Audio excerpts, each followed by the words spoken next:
오늘 우리가 함께 나눌 말씀은 마태복음 14장 22절부터 33절까지 말씀입니다. 교독합니다.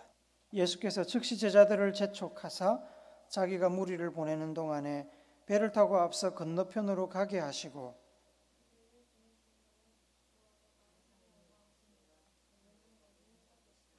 배가 이미 육지에서 술이나 떠나서 바람이 거스름으로 물결로 말미암아 고난을 당하더라. 제자들이 그가 바다 위로 걸어오심을 보고 놀라 유령이라 하며 무서워하여 소리 지르거늘 베드로가 대답하여 이르되 주여 만일 주님이시거든 나를 명하사 물 위로 오라 하소서 하니 바람을 보고 무서워 빠져가는지라 소리질러 이르되 주여 나를 구원하소서 하니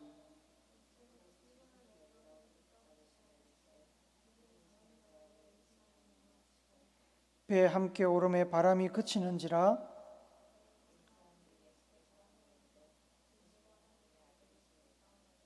아멘. 우리나라의 그 자동차 회사는 여러 개 있습니다만 제일 큰 곳이 이제 현대자동차입니다. 현대자동차 그룹이죠. 기아 자동차랑 같은 오너십을 갖고 있기 때문에 이게 현대자동차 그룹에 속한 회사들입니다. 현대자동차 그룹에 현대자동차, 기아자동차, 뭐 등등등등 여러 가지 많은 그 계열사들이 있습니다. 굉장히 큽니다. 이 현대자동차는 고 정주영 회장님 살아계실 때 현대그룹에 속해 있던 회사입니다.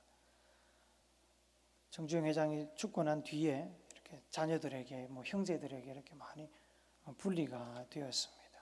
범현대가라고 우리가 얘기하는 정주영 회장 일가의 이 족보 가계도인데 그 밑에 보면 회사들이 되게 이렇게 많이 나와 있습니다. 엄청납니다. 이 현대중공업, 현대상사, 주식회사 현대, KCC, 현대백화점, 현대건설 등등등등 모두 현대가의 회사들입니다.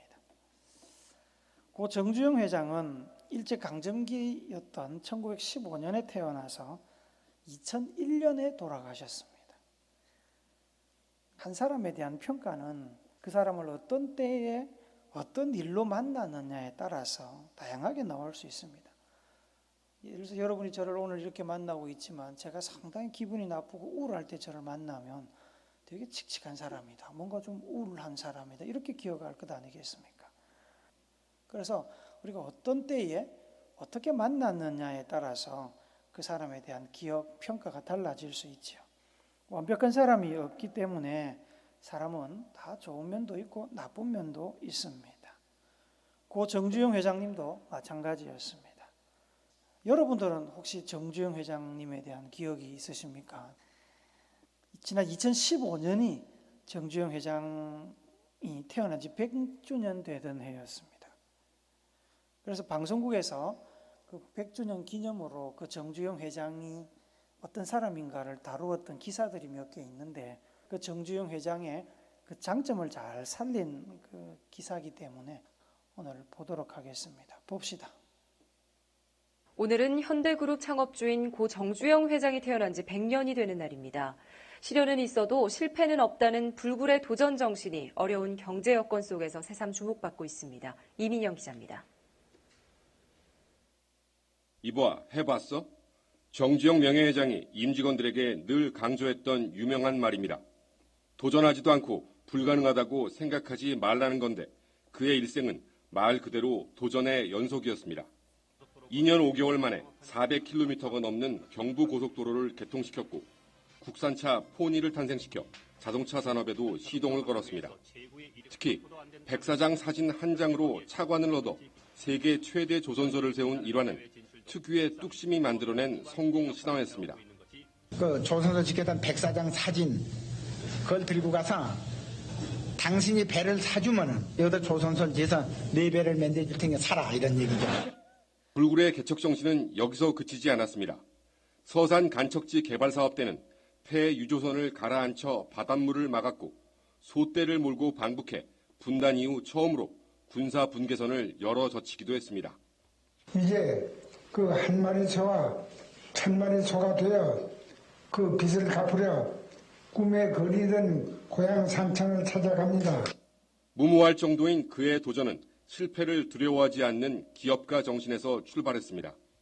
불굴의 도전 정신과 현장을 중심으로 한 창의성이 지금의 우리 기업과 경제의 가장 중요한 덕목으로 보입니다. 정경유착과 가족 경영이라는 재벌의 전형을 만들었다는 비판도 있지만 그의 기업가 정신은 지금도 여전히 유효합니다. KBS 뉴스 이민영입니다. 모든 사람이 다 정주 회장처럼 되지는 않습니다. 요즘 같으면 사기꾼이죠. 그러나 그가 주는 교훈은 안일해지고 매너리즘에 빠져 주저앉기 쉬운 우리의 그 삶에 등짝 스매싱을 날리는 큰 도전을 줍니다. 정신이 번쩍 들게 하지 않습니까? 이봐, 해봤어? 해보기나 하고 하는 소리야? 우리도 그러지만 우리 주변에 보면 매사에 부정적인 사람들이 많습니다. 뭐 좀 하자고 하면 이런 핑계 저런 핑계를 대면서 할 수 없다, 힘들다, 못한다, 이게 어떻게 가능하냐, 미쳤냐, 그렇게 반문을 하면서 하지 않으려고 합니다. 그러고 나중에 뒤에 가서는 뭐라 그럽니까? 왜 못했냐, 왜 우린 이거밖에 안 되냐, 다른 사람들 저렇게 잘할 때 그동안 뭐 했냐, 불평을 하죠. 여러분 어떻습니까? 여러분은 뭔가를 하고자 할 때 한번 도전해 보려고 일단 시도를 하는 편입니까? 적당히 머릿속으로 계산해 보니까 어려울 것 같아. 그래서 일단 못한다고 거부하는 편입니까? 우리 행동은 생각에서 나오죠. 생각은 말과 행동으로 드러나고 그러한 말과 행동이 다시 우리의 생각을 정형화시킵니다. 하나님은 어떤 사람들을 좋아하실까요? 못해요. 아유, 그걸 어떻게 해요? 늘 이렇게 이야기하면서 도전해보지도 시도해보지도 않는 사람을 좋아하실까요? 한번 해보겠습니다. 해보고 제가 말씀드리겠습니다. 이렇게 이야기하는 사람 좋아하겠습니까? 여러분은 어떤 사람을 좋아하겠습니까? 여러분이 기업에, 교회에, 가정에 리더고 지도자면은 어떤 사람들을 좋아하시겠습니까? 세례 요한이 죽은 후에 예수님께서는 사람들을 피해서 벳세다 근처의 빈 들로 제자들과 함께 잠시 몸을 숨기셨습니다. 그러나 사람들이 어떻게 알았는지 예수님을 따라오기 시작합니다. 그러더니 어느덧 예수님께서 제자들과 함께 있던 그 빈 들에 1만 명이 넘는 군중들이 모이게 되었습니다. 잠시 쉼을 가지려 했던 예수님께서는 어쩔 수 없이 평소에 하시던 대로 말씀을 가르치시고 질병도 치료하셨습니다. 그러다가 시간이 어느새 오후 3시를 넘어서 이제 해가 기울어지기 시작합니다. 제자들은 예수님께 사람들이 가서 식사를 할 수 있도록 돌려보내자고 제안을 했습니다. 제자들의 제안을 받은 예수님께서는 너희들이 먹을 것을 줘라, 이렇게 이야기를 하시는 겁니다. 제자들이 깜짝 놀랐습니다. 제자들은 예수님께 현재 그들의 상황을 이야기를 합니다. 예수님, 우리에게 물고기 2마리와 떡 5개가 있습니다. 예수님께서는 하늘의 식량 창고를 열어서 그 자리에 있던 그 10,000명의 사람들을 먹이시기로 작정을 하시고 사람들을 적당한 숫자로 둘러앉도록 지시를 하셨습니다. 제자들은 예수님의 말씀을 잘 이해하지 못했지만 일단 말씀대로 순종을 합니다. 예수님께서는 오병이어를 들어서 축복 기도를 하신 후에 사람들에게 나누어 주라고 그 바구니를 제자들에게 넘겨주었습니다. 예수님이 건네주신 바구니에서는 생선과 떡이 계속해서 솟아나기 시작했습니다. 그 자리에 있던 1만 명이 넘는 사람들이 다 배불리 먹고 음식이 남은 것이 12광줄이나 될 때까지 음식은 계속 생겨났고 그때서야 더 이상 나오지 않게 되었습니다. 그렇게 대규모의 군중들을 먹이신 예수님께서는 이 사람들을 집으로 돌려보내셨습니다. 그리고 제자들에게도 배를 타고 게네사렛으로 먼저 가 있으라고 말씀하시고 본인은 산으로 가서 기도하기 시작하십니다. 워낙 날씨 변화가 많은 갈릴리 호수라서 언제 무슨 일이 일어날지 몰랐습니다. 그러나 예수님의 제자들 중에는 평생 배를 타며 갈릴리 호수에서 어부 생활을 했던 사람들이 여럿 있었기 때문에 큰 걱정을 하지는 않았습니다. 어부 출신 제자들이 보기에 괜찮아 보였습니다. 그날 날씨가. 예수님께서는 산에서 기도하고 계셨고 배는 이미 육지에서 술이나 떨어져 있었습니다. 그때 갑자기 제자들이 탄 배로 풍랑이 덮쳤습니다. 풍랑이 일더니 물결이 널뛰기 시작했습니다.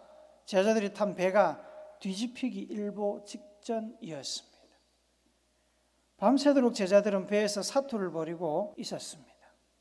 그대로 물에 빠진다면 살 길이 없었습니다. 삶과 죽음이 어깨동무하면서 제자들을 괴롭혔습니다. 밤 4시경에, 현재로 치면 3시에서 6시 사이입니다. 새벽. 밤 4시경에 그 생과 살을 오가는 풍랑 속에서 제자들은 지칠 대로 지쳐 있었습니다. 그런데 제자들의 눈에 풍랑 속에 누군가가 걸어오는 것이 보였습니다. 유령인갑다. 죽음의 사자가 우리를 데리러 왔나 보다. 제자들이 무서워서 소리를 질렀습니다. 아, 이제 끝났구나. 우리 인생이 이렇게 끝나는구나. 이렇게 허무하게 끝나는구나. 절망하고 있는데 그 풍랑 속에서 다가오던 사람이 이야기를 합니다. 안심하라. 나니 두려워 말라. 예수님의 음성이었습니다. 아직 풍랑은 멈추지 않고 배는 흔들리고 있었지만 풍랑을 뚫고 물 위를 걸어오신 예수님을 보고서 제자들은 이제 살았구나. 안도의 한숨을 쉬었습니다. 그렇게 안도하고 있는데 베드로가 갑자기 예수님께 자기도 물 위를 걸어보고 싶다고 부탁을 합니다. 예수님께서는 해보라고 하셨습니다. 베드로는 배에서 내려 물 위를 걸었습니다. 그러나 몇 발자국 가지 못하고 좌우에서 휘몰아치는 풍랑에 놀라서 균형을 잃고 그만 물에 빠져버렸습니다. 예수님께서는 얼른 베드로를 물속에서 건져내서 함께 배에 오르셨습니다. 예수님이 배에 오르자 풍랑이 그칩니다.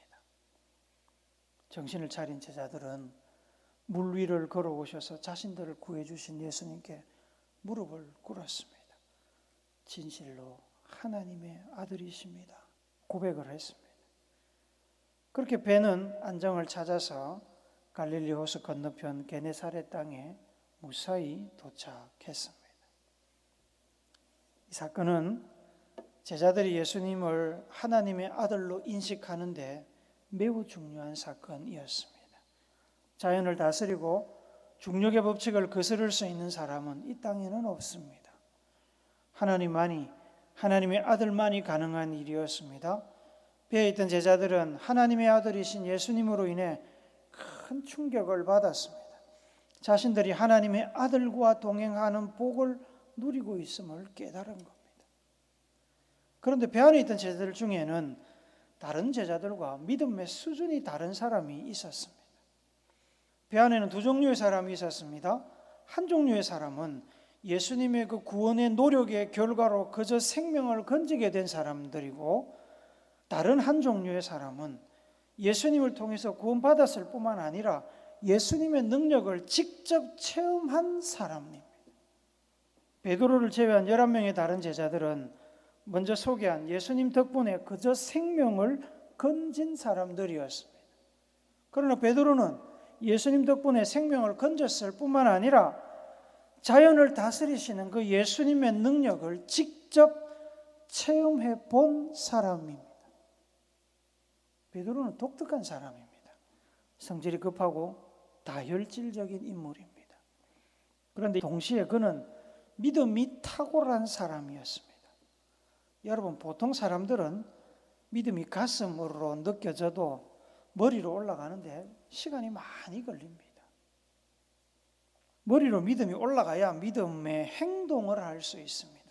머리에서 우리 몸을 지배하잖아요. 보통 사람들은 이게 시간이 많이 걸립니다. 가슴과 머리가 따로 노는 사람들도 많지요. 평생 교회를 다녀도 예수님의 존재가 가슴으로는 느껴지는데 삶에는 전혀 영향을 주지 않는 이들이 많이 있습니다. 하지만 베드로는 머리와 가슴이 굉장히 가까운 사람입니다. 거리가 아주 짧습니다. 믿어지면 곧바로 머리가 반응하고 행동으로 나타나는 사람입니다. 그래서 속이 훤히 들여다 보이는 사람입니다. 뻔한 사람입니다. 아직 예수님께서 배 위에 오르시지 않아서 풍랑이 계속 배를 때리고 있었습니다. 예수님이 물 위를 걸어오셔서 제자들이 이제 살았다고 안도했지만 생명의 위협이 완전히 사라진 것은 아니었습니다. 제자들은 여전히 살기 위해서 배를 붙잡아야 했고 물속으로 떨어지지 않으려고 몸부림을 치고 있었습니다. 예수님이 나타나셨지만 아직 생명을 보장받지 못해서 빨리 예수님께서 뭐라도 해주시기를 간절히 기다리고 있는 그 상황에 물 위에 서 계신 예수님을 보고 베드로의 믿음과 생각이 앞서 나가기 시작합니다. 예수님이 물 위를 걸어오실 수 있다면 자기도 물 위를 걷게 하실 수 있겠구나 라고 생각을 한 겁니다. 당시 상황과는 정말 어울리지 않는 생각이었죠. 어쨌든 그는 곧바로 행동으로 옮겼습니다. 28절 같이 읽읍시다. 시작. 베드로가 대답하여 이르되 주여 만일 주님이시거든 나를 명하사 물 위로 오라 하소서 하니, 어떤 사람들은 당장 목숨을 건지는 것이 중요하지 그 물 위를 걷는 것이 그 상황에 왜 필요하냐고 따지실 분도 있을 겁니다. 맞는 말입니다. 물 위를 걸어서 뭐 할 겁니까? 예수님이 빨리 제자들을 구해야 하는데 별로 중요하지 않은 요구를 해서 예수님의 구원을 지연시킬 필요가 어디 있습니까? 베드로가 참 철이 없다고 여길 것입니다. 배 안에 있는 다른 사람들을 생각해서라도 얼른 예수님께 구해달라고 부탁을 해야 하지 않겠습니까? 그런데 여러분, 베드로는 다른 제자들보다 믿음이 탁월한 사람이라고 말씀드렸습니다. 베드로는 여전히 휘몰아치고 있는 풍랑을 왜 모르겠습니까? 베드로가 잘 알고 있었습니다. 그러나 베드로는 느끼고 있었습니다. 이 풍랑을 뚫고 예수님께서 오셨으니 이제 우리를 구원해 주시겠구나. 그런 믿음의 확신이 들자 베드로에게 더 이상 살고 죽는 것은 문제가 되지 않는 겁니다. 예수님이 오셨으니까 사는 건 당연한 거고 라는 생각을 했을 겁니다. 대신에 예수님이 물 위를 걸어오시는 것을 보면서 자기도 물 위로 걷게 하실 수 있겠구나라고 생각을 했습니다. 그의 생각이 옳았습니다. 예수님께서 베드로에게 물 위를 걸을 수 있는 기회를 주셨습니다. 풍랑을 바라보고 두려움에 빠질 때까지 베드로는 물 위를 걸었습니다. 그 배 안에 있는 사람들 중에 유일하게 물 위를 걸어볼 기회를 가진 사람이 되었습니다. 인류 역사 가운데 유일하게 물 위를 걷는 경험을 한 사람이 베드로입니다. 이 자리에 물 위를 걸어보신 분 있으십니까? 없으시죠? 왜 없을까요? 물 위를 걸어보려고 시도해보지 않았기 때문입니다. 해봤습니까? 안 해봤죠? 저는 물이 무서워서 물에도 들어가기 싫은 사람입니다. 수영을 못해서. 당연히 안 해봤죠. 배에 있던 제자들 중에 물 위를 걸어본 사람들이 베드로 말고 있었습니까? 없었습니다. 왜 그들은 물 위를 걸어보지 못했을까요? 베드로는 물 위를 걷는데 다른 사람들은 왜 그 경험을 못 해봤습니까? 예수님이 능력이 없어서 그랬습니까? 아니지요. 베드로를 제외하고는 아무도 물 위를 걸어보겠다고 부탁한 사람이 없었기 때문입니다. 그들은 물 위를 걸을 수 있는 일생일대의 기회를 놓친 겁니다. 물 위를 걸어오신 예수님의 능력을 체험해 볼 수 있는 절호의 찬스를 놓친 겁니다. 다른 제자들은 살고 죽는 일에만 관심을 가지느라 예수께 부탁하지도 않았고 도전해보지도 않았지만 베드로는 예수님께 부탁했고 도전했고 그래서 경험했습니다. 교회 안에는 다양한 사람들이 있습니다. 그들 중에 대부분은 예수님의 이름을 믿고 죄를 용서받아 구원받았습니다. 교회 안에는 구원받은 사람들로 가득 차 있습니다. 그런데 그 많은 성도들 중에 살아계신 예수님의 능력을 경험해 본 사람들은 생각보다 많지 않습니다. 부모의 전도로 혹은 믿음의 가정에서 태어나서 친구의 전도로 교회 다니면서 구원의 필요성에 대해서 끊임없이 배웠습니다. 그래서 예수님을 구원자로 인정하고 죄를 회개하고 세례를 받고 구원을 받았습니다. 그러나 예수님의 능력은 일상을 뛰어넘는 그 놀라운 그 기적은 경험해 보지 못했습니다. 구원받은 것으로 충분하지 무리를 걷는 것이 뭐가 그리 중요하나 라고 생각합니다. 그리고는 구원받는 일 외에는 관심이 없습니다. 그러다 보니 예수님의 능력도 성령의 임재도 기적의 역사도 일어나지 않습니다. 필요하지 않다고 생각하고 구하지도 않습니다. 야고보서 4장 2절은 말씀합니다. 같이 읽어봅시다. 시작. 너희는 욕심을 내어도 얻지 못하여 살인하며 시기하여도 능히 취하지 못함으로 다투고 싸우는도다. 너희가 얻지 못함은 구하지 아니하기 때문이요. 안 구하니까 못 받는다는 말씀입니다. 누가복음 11장 9절에 예수님의 말씀도 봅니다. 시작. 내가 또 너희에게 이르노니 구하라 그러면 너희에게 주실 것이요 찾으라 그러면 찾아낼 것이요 문을 두드리라 그러면 너희에게 열릴 것이니. 재산도 충분하고 능력도 되고 생활도 안정적이고 딱히 필요한 것이 없습니다. 그래서 구하지 않습니다. 구하지 않다 보니 예수님께서 능력 있는 분이신 것도 잊어버리고 삽니다. 예수님의 능력을 잊고 살다 보니 정작 필요한 일이 있어도 구하지 않습니다. 무리를 걸으시고 풍랑을 잠재우시는 예수님의 능력을 잊고 지내다 보니까 어려운 일을 만나게 되어도 예수님이라도 이런 일은 안 되실 거야 라고 스스로 한계를 지어버리고 예수님께 기도하지도 않습니다. 목사가 하도 기도하라 그러니까 기도하지만 반신반의해서 기도합니다. 기적 같은 것은 성경책 속에나 있는 일이라고 여기고 현실에서는 그런 일이 일어날 수 없다고 단정해버립니다. 예수님의 능력을 믿지 못하는 겁니다. 그 말은 무슨 말입니까? 실상은 믿음이 없다는 겁니다. 살다 보면 내가 가진 것으로 내 능력으로 할 수 없는 일이 생깁니다. 아무리 인맥을 동원해도 돈을 쏟아부어도 안 되는 일이 있습니다. 그런 일에 직면하면 많은 이들이 안 된다고 단정하고 미리 포기해 버립니다. 시도해보지도 않습니다. 도전해보면 뭐라도 나올 텐데 도전도 하지 않습니다. 베드로가 어떻게 해서 무리를 걸은 유일한 제자, 예수님의 능력을 경험한 유일한 제자가 되었는지 기억하시기 바랍니다. 그가 어떻게 해서 초대교회의 수장, 리더가 되었는지 기억하시기 바랍니다. 그는 믿었고 믿음대로 생각하고 행동으로 옮겨서 도전했습니다. 다니엘과 친구들이 어떻게 펄펄 끓는 풀무불에 들어가서도 죽지 않고 살아나는 경험을 했는지 아십니까? 그들이 왕의 지시를 거절하고 우상에게 절하지 않고 풀무불에 담대히 들어갔기 때문입니다. 풀무불에 들어갔기 때문에 풀무불에서 살아나는 기적을 경험한 겁니다. 그들은 하나님의 능력을 믿었습니다. 비록 하나님께서 그들을 풀무불에서 구원하지 않으신다고 하더라도 그것이 그들을 위한 하나님의 최선의 뜻이며 결정임을 그들은 신뢰하고 있었습니다. 그래서 풀무불에 들어갔습니다.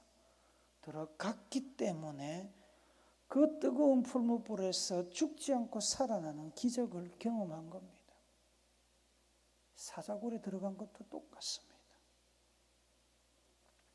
마가복음 9장 23절에서 예수님께서 말씀하십니다. 같이 읽읍시다. 시작. 예수께서 이르시되 할 수 있거든이 무슨 말이냐? 믿는 자에게는 능히 하지 못할 일이 없느니라 하시니. 이 말씀은 예수님을 믿는 사람은 무엇이든지 할 수 있다는 말이 아닙니다. 여러 번 말씀드렸지요. 그렇게 오해하고 사용하시는 분들이 많습니다. 이 말씀은 믿는 사람들이 뭐든지 할 수 있다는 말이 아니라 믿는 사람에게 예수님께서 그 믿음대로 무엇이든지 행하신다는 말씀입니다. 믿는 것은 사람의 몫이고 행하는 것은 예수님의 믿음에 대한 반응, 예수님의 행위입니다. 믿는 성도들은 믿음 안에서 예수님께서 무엇이든지 할 수 있다는 사실을 잘 알고 그대로 행동합니다. 아직 보지 못해도 본 것처럼, 아직 손에 잡히지 않아도 이미 얻은 것처럼 행동합니다. 왜요? 예수님께서 주실 것을 확신하기 때문입니다. 베드로처럼 예수님께서 자신을 물 위로 걷게 해 주실 줄로 믿고 물 위에 발을 디디면 예수님이 그렇게 되게 하십니다. 믿고 도전하는 이들은 실제로 일이 이루어지는 것을 보게 되고 경험하게 됩니다. 그러나 믿음이 없으면 도전하지 않으면 결코 경험할 수 없습니다. 믿음은 바라는 것들의 실상이고 보지 못하는 것들의 증거라고 하지 않습니까? 사랑하는 우물교회 성도 여러분, 고 정주영 회장은 어떤 일을 새롭게 시작할 때마다 머뭇거리거나 안 된다고 이야기하는 직원들에게 이렇게 얘기했습니다. 이봐, 해봤어? 해보고 하는 소리야? 세상 일도 일단 지도자를 믿고 도전하는 사람들은 열매를 얻게 됩니다. 하물며 예수님의 일이겠습니까? 믿음대로 되게 하십니다. 믿고 구하고 도전하는 이들에게 열매를 주시는 주님이십니다. 예수님의 능력을 믿고 예수님과 함께 가시기 바랍니다. 결코 실망하지 않게 하시는 분입니다. 필요하면 물 위라도 걷게 하시고 풀무불 안이라도 뜨겁지 않게 하십니다.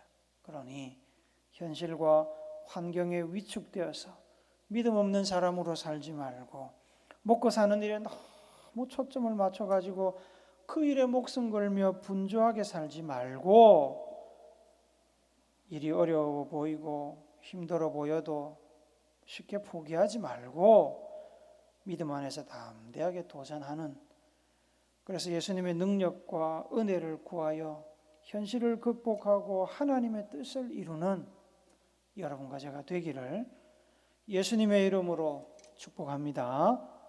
아멘.